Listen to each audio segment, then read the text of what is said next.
Assalamualaikum warahmatullahi wabarakatuh. Perkenalkan, saya Putri Ratnawati SPD, calon guru penggerak angkatan 9 dari SDN Negeri Pelandakan 1 Kota Cirebon.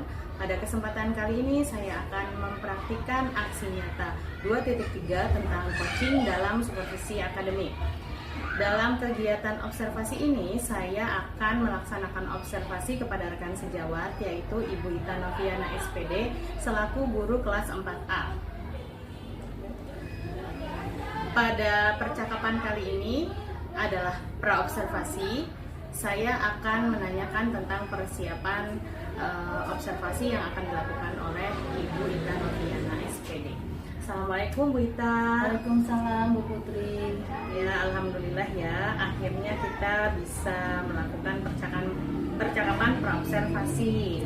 Nah, sebelumnya saya akan menyampaikan tujuan dari evaluasi atau observasi kita kali ini adalah untuk mengetahui dan mengevaluasi proses pembelajaran yang Bu Ita lakukan di kelas. Nah, percakapan pra-observasi ini juga tujuannya adalah sebagai persiapan awal sebelum Bu Ita melakukan kegiatan observasi nanti. Baik. Nah, untuk mengawali acara pra-observasi kita hari ini, saya ingin menanyakan tujuan pembelajaran yang ingin Bu Ita capai pada kegiatan observasi nanti itu apa? Tujuan pembelajarannya Ibu, jadi adalah peserta didik dapat mendefinisikan dan mengklasifikasikan mata pencaharian masyarakat berdasarkan bentang alamnya atau letak geografisnya. Oke, kemudian area pengembangan yang ingin dicapai oleh Bu Ita dengan tujuan pembelajaran tadi itu apa? Area pengembangannya ada dua ya Bu ya. Kalau dari sisi pengetahuan atau kognitifnya, anak-anak ini bisa mendefinisikan jadi masyarakat yang tinggal di daerah letak geografisnya itu di pegunungan, mata pencahariannya itu apa? Lalu masyarakat yang tinggal di dataran rendah itu apa? Jadi mereka mengklasifikasikan gitu Bu. Lalu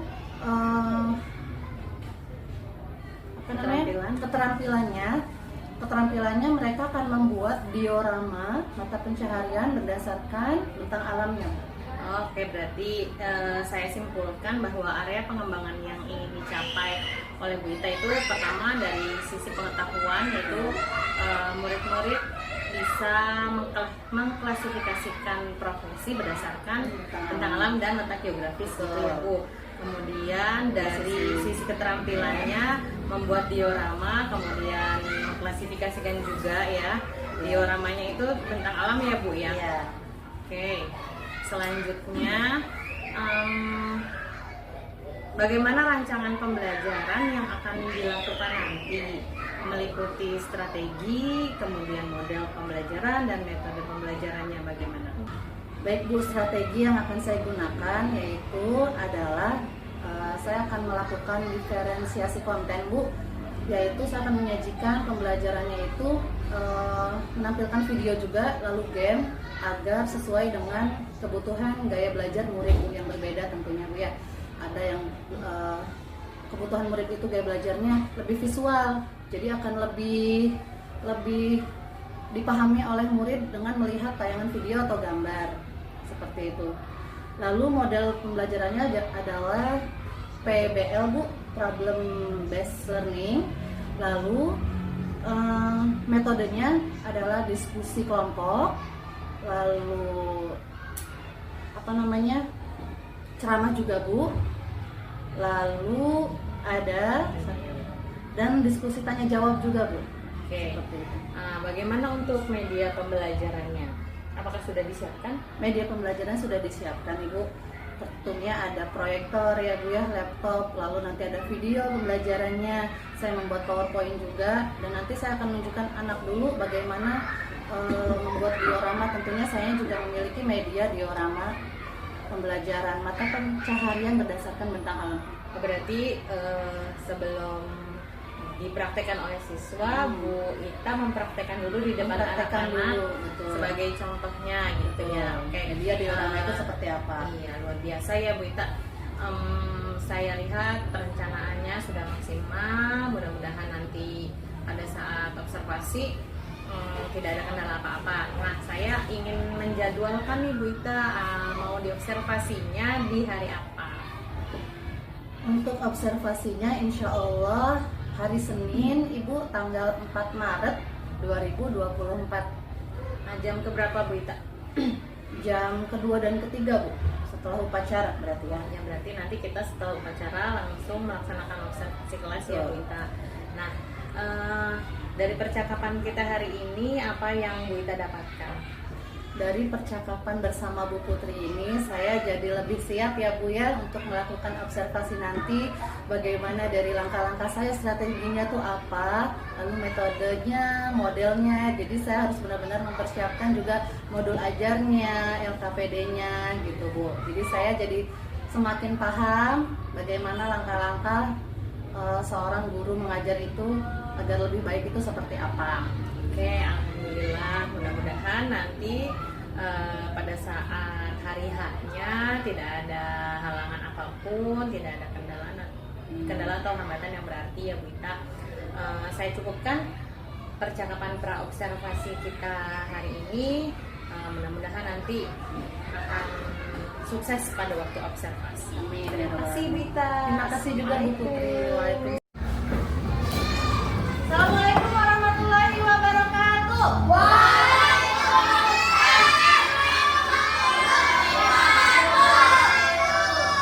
Anak-anak kelas 4B, bagaimana perkembangan hari ini?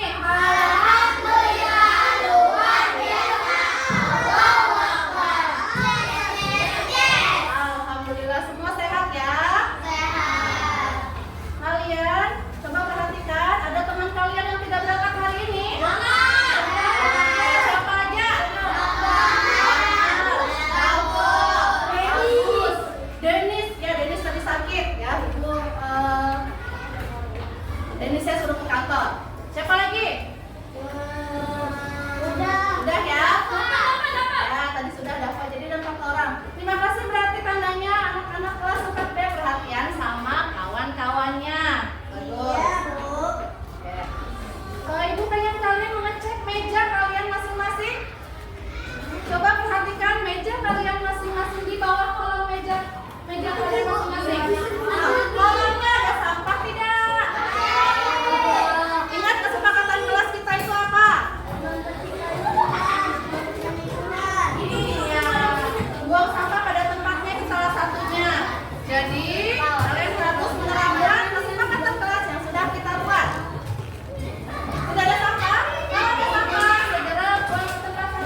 memiliki banyak pantai. Semua provinsi yang ada di Indonesia memiliki pantai. Letak pantai berada di daratan yang berbatasan. Untuk mengefektifkan waktu, Ibu akan bacakan saja ya. Kalian lihat layar di depan. Ini ada pantai. Lanjut ke manfaat pantai. Kalau kalian misalkan ke pantai itu kalian ngapain aja di pantai? Iya, ada bisa main pasir, lalu berenang. Jadi berarti itu adalah termasuk objek wisata. Selanjutnya pantai wisata laut bisa dijadikan tambak garam. Jadi banyak petani garam yang membuat tambak garam di sana ya. Bisa perkebunan kelapa, pemukiman nelayan, budidaya ikan dan rumput laut. Siapa di sini yang udah pernah makan rumput laut? Enak tidak? Enak. Mata pencahariannya, perhatikan, ada nelayan. Lalu apa lagi? Lalu? Ya, lalu? Rumput laut. Oke, terakhir? Penjual makanan laut. Lalu selanjutnya, ini ada dataran tinggi. Nah, ini ada lokasi dan ciri-cirinya. Kita langsung ke mata pencaharian dari dataran tinggi atau pegunungan. Ada apa? Petani, peternak. Betul, apa lagi? Udah ya. Ke perkebunan juga. Di sini bisa dimasukkan perkebunan. Ini gambar dia dataran tinggi. Lalu dataran rendah. Kita lanjut dataran rendah. Dataran rendah itu mata pencahariannya ada apa aja ya? Betul. Apa lagi? Peternak, pelaku usaha atau pedagang. Betul. Lalu selanjutnya adalah itu adalah 3. Nah, yang belum adalah perkotaan. Kalau perkotaan itu kira-kira profesinya ada apa aja? Guru, pekerja kantoran, polisi, ya, tukang ojek, betul. Tukang ojek kalau kira-kira di pegunungan ada tidak? Ada tapi mungkin sedikit. Jadi lebih banyak di perkotaan. Ojek online apalagi ya. Oke. Dari tayangan berikut ini, menurut kalian sudah mengetahui, bisa mengklasifikasikan apa saja profesi atau mata pencaharian sesuai bentang alamnya, sesuai letak geografisnya. Ibu ingin perwakilan kelompok maju ke depan. Nanti akan kalian menuliskan di sticky notes, lalu ditempel mata pencaharian apa saja. Nanti kalian tempelkan sesuai bentang alamnya. Ibu akan menuliskan bentang alamnya, contohnya dataran tinggi, perkebunan, lalu ada pantai, lalu ada perkotaan, ada sungai dan danau. Kita buat namanya board game. Board game ini adalah kalian unjuk cepat, siapa yang paling cepat bisa menuliskan dan menempelkan ragam bentang alam dan mata pencahariannya. Paham? Oke, coba akan menuliskan dulu di depan.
kerjanya apa tadi?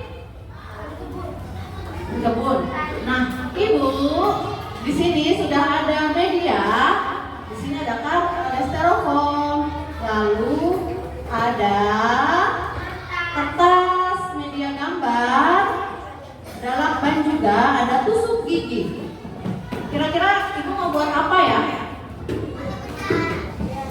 Ya betul, diorama 3D. 3D ya, kita akan membuat diorama 3D mata pencaharian dan berdasarkan bentang alamnya. Nanti kalian akan membuat seperti ini. Akan ambil dulu.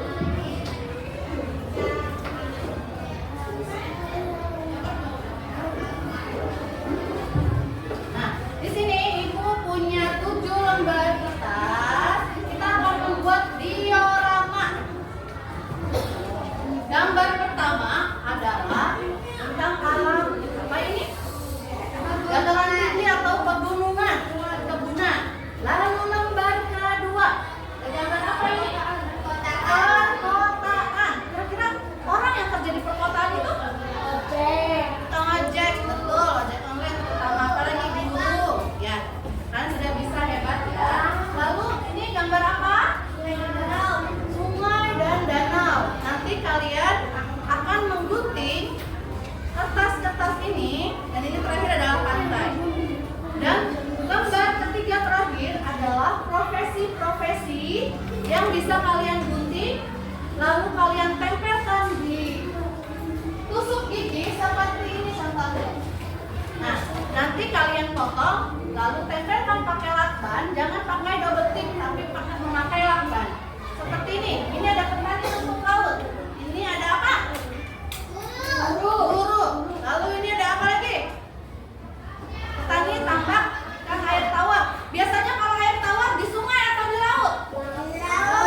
Sungai. Kalau di laut ikannya asin apa tidak? Asin. Berarti kalau air tawar tidak asin. Ya. Seperti itu contohnya. Kalian akan gunting dan ditempelkan dengan lakban ke tusuk gigi.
Nanti jadinya kayak gini.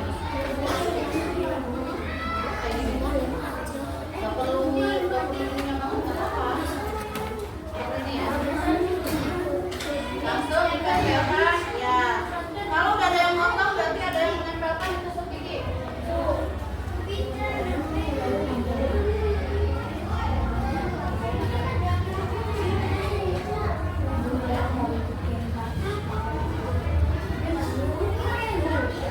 Empat B. Iya. Sebentar, simpan dulu guntingnya dan lakbannya. Sebentar. Aku mau ngasih tahu dulu nanti jadinya seperti apa diorama yang akan kalian buat. Ini ada styrofoam, lalu ini nanti akan digunting seperti ini dan ditempelkan ke semua sisinya. Kan ada tulisan lem bagian ini, di bawahnya dilem. Lalu ada bagian yang hijau ini, di bawahnya dilem juga. Tapi ditekuknya berlawanan. Kalau ini ke depan, ya, ini ke depan. Kalau yang tulis lem bagian ini ke belakang. Lalu ibu akan nempelkan di sini. Kalian lipat dulu jadi dua, lalu seperti ini.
kayu, dan berkebun. Pantai, budidaya lobster, petani rumput laut, jasa pariwisata, nelayan, dan petani garam. Sungai Mandalika, pedagang pasar apung, nelayan sungai atau danau, pemandu wisata, penambang pasir sungai, petani tambak ikan air tawar, perkotaan, usaha hotel, dan dosen, pegawai kesehatan, pegawai status, pegawai bank. Gimana perasaannya buat diolah kayak gini?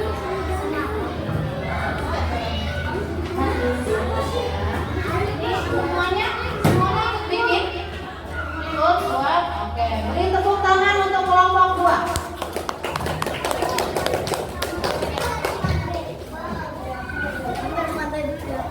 Kalau di mejanya masing-masing dulu. Ini kelompok berapa? Tadi ini kelompok yang sayang. Kelompok 4 ini udah siap dari tadi ya. Di sini kelompok 1.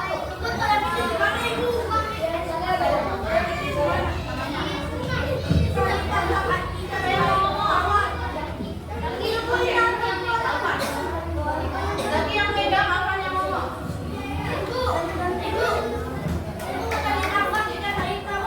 Ini dari kelompok 4. Daerah penumpukan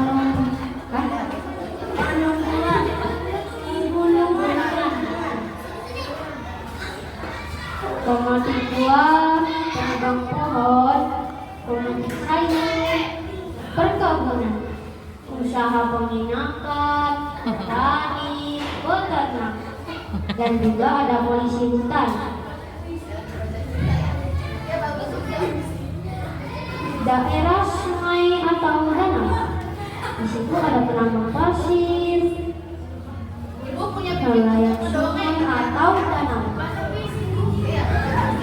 petani sawah atau petani rawa, ada pedagang pasar apung. Daerah kota, di sini ada guru, sopir online, pegawai status, pegawai kesehatan, dan pegawai bank. Daerah pantai, di situ ada jasa perwisata, petani garam, nelayan, dan petani rumput laut.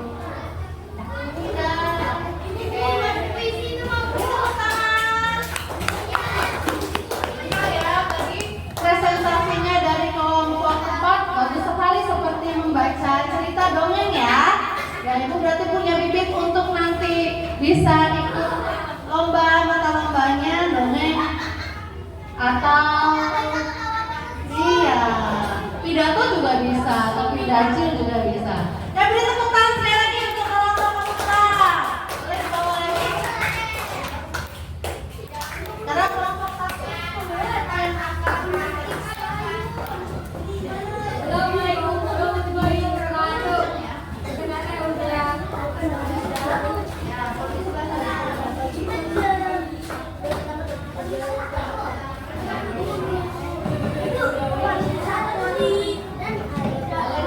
Kami dari kelompok 1 ingin mempresentasikan diorama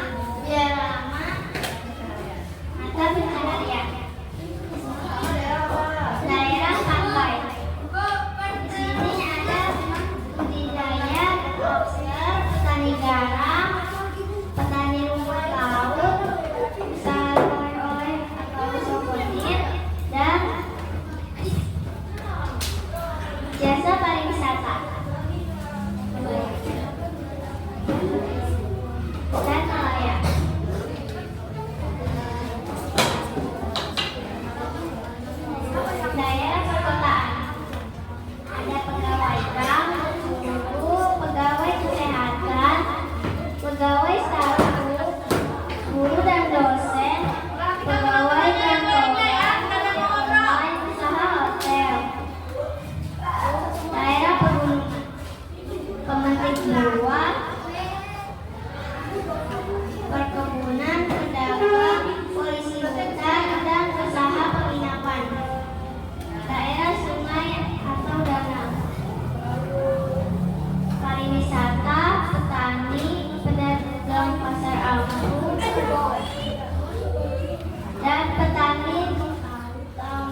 sawah atau rawa,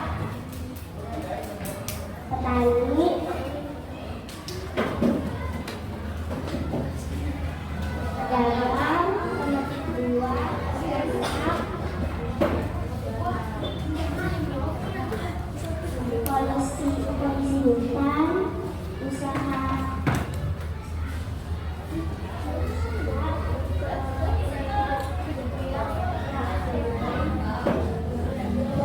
Selesai. Oke, ini tepuk tangan untuk kelompok 5, kelompok terakhir. Peralatannya seperti lem dan gunting boleh kalian taruh lagi di map agar tidak hilang. Semuanya kalian taruh lagi di map. Yang mapnya nggak ada boleh ke ibu dulu. Sudah ada namanya semua. Biar tidak hilang lem dan guntingnya sudah ditaruh semua. Oke, taruh dulu di map. Ini sampah-sampahnya yang sisanya tidak ada di meja, semuanya dibersihkan. Ya, nanti dulu.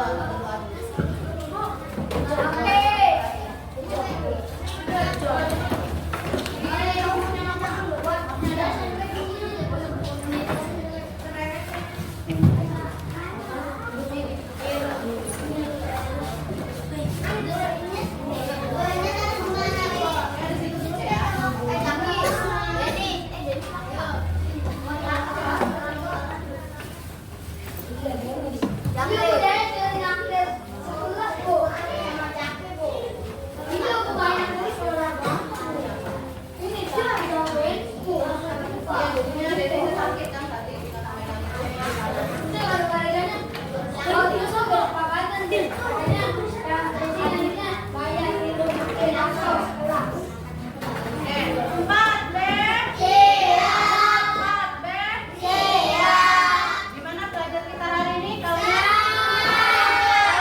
jadi bisa. Kalau orang yang tinggal di daerah perkotaan pekerjaannya apa? Sudah bisa ya sekarang ya?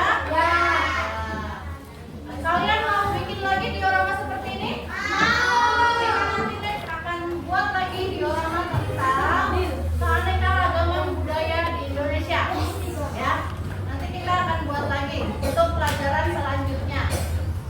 Boleh perwakilan kelompoknya mengumpulkan hasil dioramanya masing-masing di meja karya yang di depan. Taruh di sini.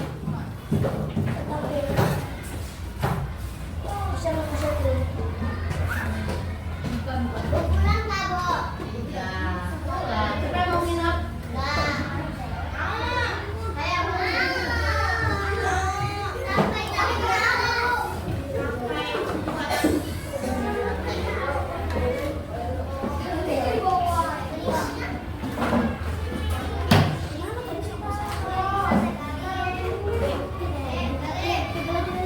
Pelajar yang pimpin doa berarti terakhir siapa?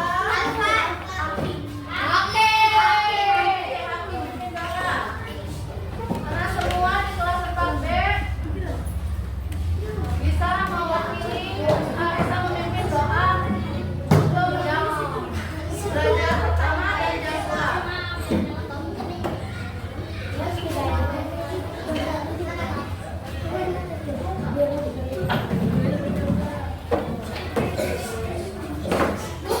Ada juga mau ikutan.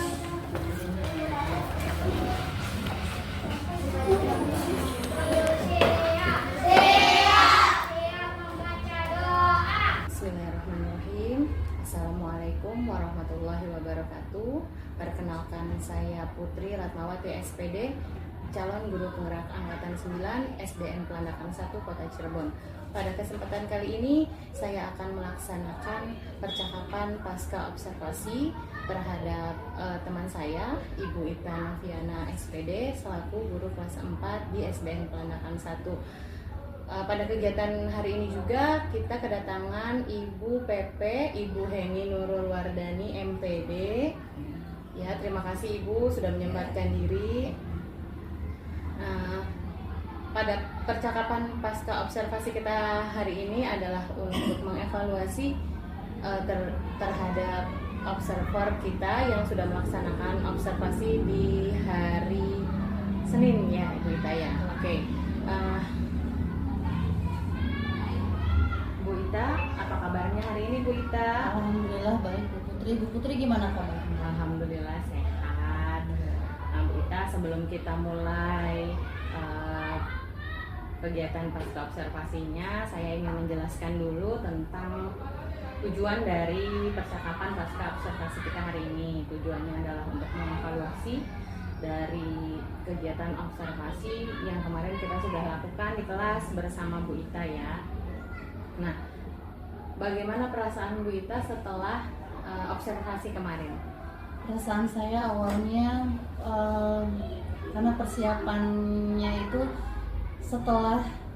karena kegiatan persiapannya itu setelah anak-anak olahraga Bu ya, dan siang juga. Awalnya itu cukup rumit, tapi alhamdulillah perasaannya setelah itu lega, Ya. bahagia. Saya sudah melaksanakan observasi bersama Bu Putri. Sudah plong berarti Sudah ya? pulang ya Bu.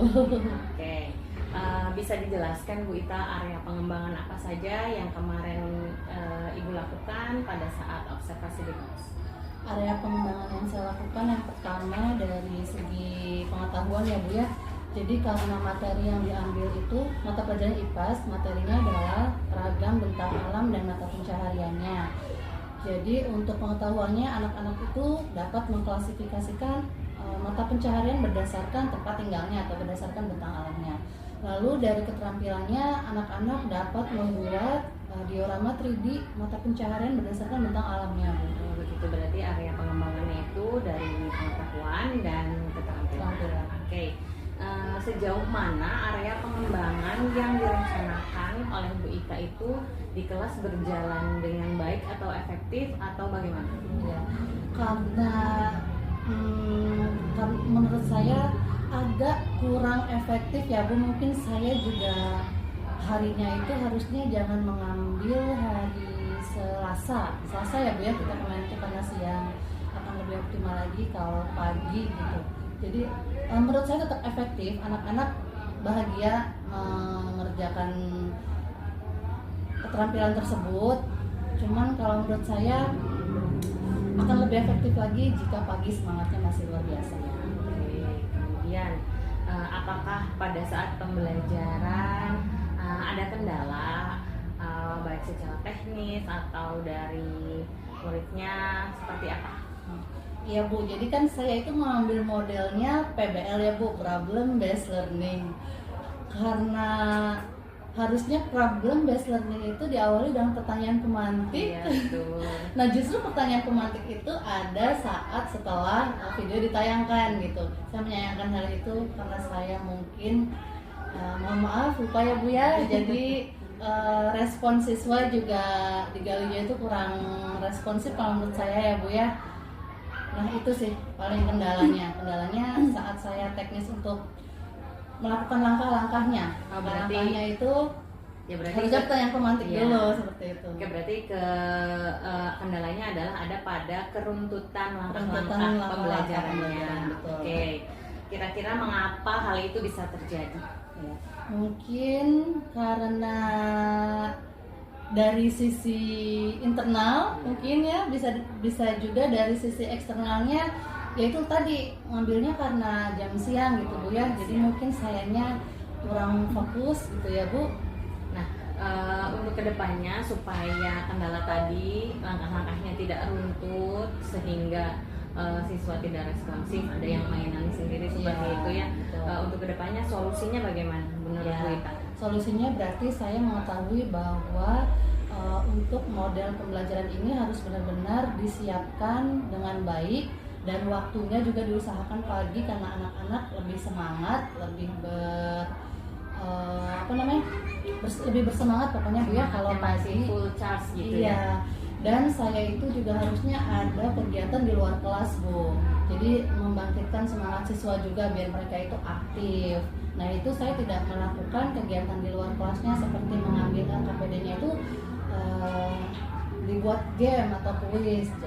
Dan harus ditambahkan biasanya saya itu memang mengadakan kuis Bu di setiap asesmen formatifnya itu. Dan saya mungkin nanti untuk kedepannya bisa memasukkan kuis juga. Kayak seperti di Woodwall atau Quizzes, itu anak-anak kan senang ya Bu. Insya Allah nanti mungkin kedepannya seperti itu. Oke, mudah-mudahan kedepannya kegiatan pembelajaran yang memakai metode PBL bisa dilakukan secara runtut sehingga respon dari siswa itu optimal ya Bu Ita ya. Nah, kira-kira kapan perubahan yang akan Bu Ita lakukan itu bisa terrealisasi? Apakah di pertemuan berikutnya atau nanti di semester baru, bagaimana? Alhamdulillah sejak kemarin yang saya diobservasi sama Bu Putri itu saya sudah merefleksi, mengevaluasi kegiatan pembelajaran saya dan saya sudah melakukannya di kelas gitu evaluasinya. Apa yang harus saya perbaiki dan apa yang harus saya tingkatkan. Alhamdulillah sudah berjalan. Gitu. Dan mungkin bisa ditingkatkan lagi nanti di semester selanjutnya. Alhamdulillah kalau begitu Bu Ita sudah bisa merefleksi diri sendiri, kekurangan apa yang harus diperbaiki lagi seperti itu ya Bu Ita.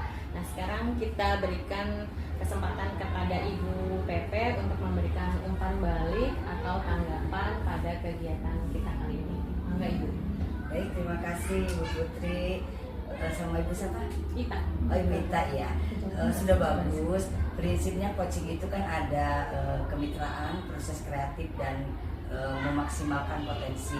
Tadi Bu Putri sudah melakukannya dengan baik. Jadi intinya tuh percakapan ada dua arah dan rekan sejawat lebih banyak yang memberikan pembicara menyampaikan pendapatnya, kemudian percakapan juga menghasilkan tindak lanjut gitu kan, sudah bagus semuanya. Kemudian pertanyaan digunakan merupakan pertanyaan yang menggali. Bu Putri sudah bisa melaksanakannya dengan baik. Mungkin sedikit tadi ada percakapan yang ditutup itu kesimpulannya biasa ada dari rekan sejawat ya. Tadi juga ada tapi mungkin belum maksimal banget. Itu aja Bu Putri sudah bagus. Intinya coaching ini, prinsip coaching sudah sesuai dengan prinsip yang ada. Dan memang percakapan itu kan ada yang pra, ada yang observasi dan ini pasca. Jadi yang udah pasca sih sudah Bu Putri lakukan, jadi menanyakan apa yang sudah dilakukan setelah mengajar, kemudian yang menjadi indikator ketercapaiannya apa, kemudian fokus pada pengembangan yang Ibu tadi bicarakan. Itu aja mungkin Bu Putri ya, terima kasih banyak Ibu. Ya. Kegiatan percakapan pasca observasi kita pada hari ini sudah selesai. Saya ucapkan terima kasih kepada Ibu Ita sebagai guru yang diobservasi dan Bu Heni sebagai PP yang sudah bisa hadir pada kegiatan pasca observasi kita kali ini. Assalamualaikum warahmatullahi wabarakatuh. Waalaikumsalam.